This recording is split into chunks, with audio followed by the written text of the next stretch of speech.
l'ordinateur, le téléphone, la console de jeu ou tout appareil ayant pour fonction d'envoyer ou de recevoir un signal possède un ou plusieurs circuits électriques. Voyons ensemble dans cet épisode l'essentiel du vocabulaire concernant le circuit électrique. Vous êtes avec Madame Bertrand, professeure de physique-chimie et de mathématiques pour les collégiens, cofondatrice de Sciences Po. Un circuit est constitué d'un ensemble de composants appelés dipôles. Ça veut dire qu'il y a deux pôles. Souvent, c'est un pôle positif et un pôle négatif.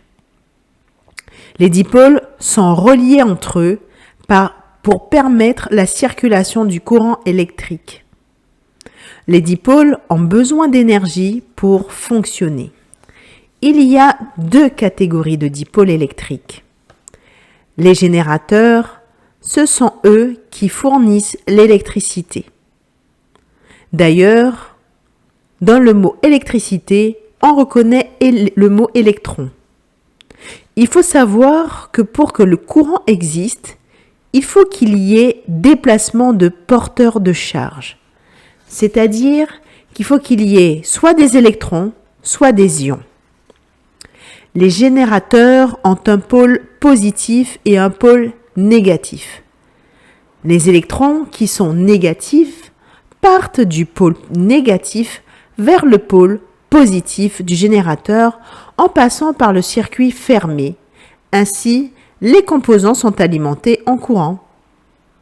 La deuxième catégorie de dipôles électriques, ce sont les récepteurs. Ce sont les composants qui reçoivent le courant électrique. Nous allons définir ce qu'est une tension. La tension est notée U. La tension notée U est une différence de potentiel entre les deux pôles d'un composant électrique. Son unité est le volt et son symbole est V. Il est mesurable par un appareil que l'on appelle voltmètre. Alors, il existe aussi ce qu'on appelle des multimètres qui ont en fait pour fonction de voltmètre également. Maintenant que vous avez compris cela, il faut faire un schéma. Il y a des conventions pour cela. Une convention, c'est comme un accord qui nous permettent de savoir de la manière dont il faut écrire ou coder le circuit.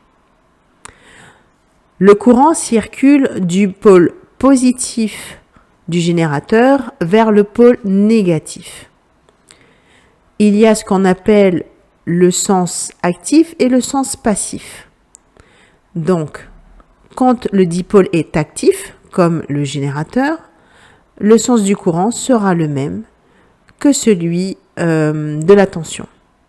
Quand il est passif comme un récepteur, à ce moment-là, les sens seront opposés. Alors, maintenant nous allons corriger l'exercice de l'épisode précédent. Il fallait calculer l'énergie cinétique d'un scooter. Donc, EC égale 1/2 de mv carré. Enfin, le carré de la vitesse.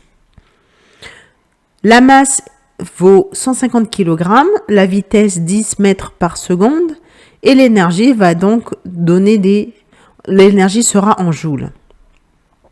Donc, en appliquant, vous trouvez 7,5 10 puissance 3 joules. J'ai pris deux chiffres significatifs parce que la vitesse contient deux chiffres significatifs. Maintenant, voyons l'exercice du jour. Je vous demande de trouver le nom de chaque dipôle dont les symboles sont les suivants. Ça, c'est une information que vous devez connaître par cœur parce que jusqu'en terminale, pour celles et ceux qui iront jusque-là avec la physique-chimie, vous devrez intégrer en fait ces symboles. Donc, nous allons voir au prochain épisode les lois de l'électricité. Si vous avez apprécié mes cours, inscrivez-vous à la prochaine session gratuite. Le lien est dans la description. Abonnez-vous, likez, sonnez la cloche et partagez. les épisodes de ce podcast. À bientôt!